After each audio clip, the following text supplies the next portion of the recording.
2007 Honda Accord with the 3.0 liter engine, bank 1 sensor 1 air fuel ratio sensor, or sometimes referred to as an oxygen sensor replacement. I'm Brian Essett from How to Automotive. I'm gonna walk you through the steps for replacing that. So on this Honda, the cylinder closest to the radiator is bank 2, and the cylinder closest to the firewall back here is bank 1. So in today's video, I'm going to be replacing bank 1, which is right here. So whenever I'm working on exhaust, I always like to spray whatever I'm working on with penetrating oil. Here at How to Automotive, we use a brand called Blaster, PB Blaster by the Blaster Corporation.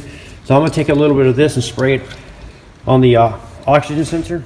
So I'm just going to spray a little bit on the sensor itself, let it soak in a little bit, and that'll help us get that out for sure. Okay, while our sensor is soaking in the penetrating oil, the next step I'm going to do is I'm going to unplug the electrical connector here. But the first thing I'm going to do is it's attached to this bracket. So if you put your thumb right here and pull this little tab, and then pull the connector off the bracket like that, now you can get up here and push this tab and squeeze it and pull the two connectors apart. So it'll look like that. Now the wire is straight. You have a straight shot at it.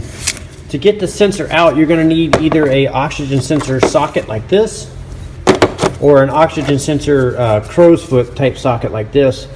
And here I have the OTC 7-piece socket set, sensor socket set. This is a great set to have in your toolbox. So like I said, it has the oxygen sensors. It also has for oil pressure switches, different sending units and stuff. So I'll leave a link in the description of the video. That way, if you guys want to pick this up or check it out, you can get it. But you're going to need at least one of the crow's foot or an oxygen sensor socket like this. And I'll demonstrate on this front one, since we can see it a lot easier how the socket will work. So it's going to slip around the wiring like that, and then it goes down onto the OT sensor, and then you can turn it off, or you can use the crow's foot style, which looks like this one, and you can put it down on there, and then you can put an extension with a ratchet over here and crack it free. Whatever one you like to work with. I think I'm going to use the crow's foot one on this particular one in the back here. So I'm going to slide it over the wire and down into position like so, and then I'm going to use an extension, and up here I'm going to crack it free. So the setup's going to look like that. You got the socket down below on the an extension up here, and then you can up here you just crack it free. And once you get these free, you can just spin them out by hand.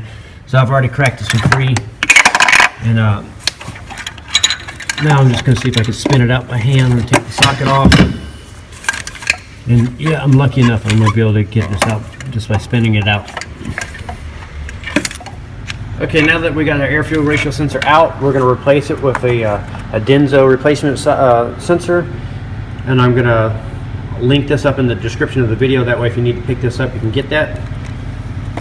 So now we're going to take our replacement air fuel ratio sensor and screw it into the manifold.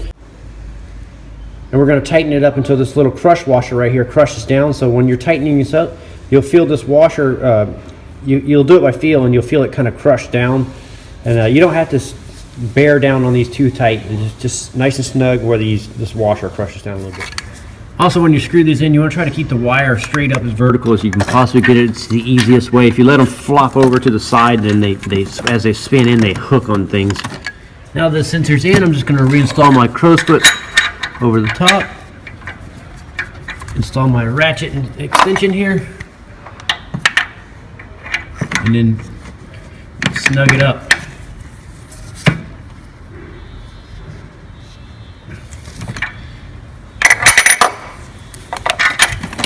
Now that's done, I'm going to plug the two connectors back in.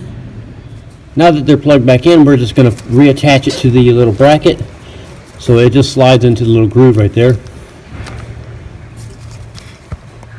Just line it up and then push it on like that. Now you're going to clear the codes in your ECM, and that'll complete the job of replacing the upstream bank 1 sensor 1 air fuel ratio sensor on a 2007 Honda Accord. I'm Brian Essett from How to Automotive. I'd like to thank you guys for watching my videos. Encourage you to subscribe, invite you to head over to the howtoautomotive.com website for more valuable videos like this, and also to remind you that I will be linking up all the parts and tools that I use in this video. And I'd like to thank you again for watching.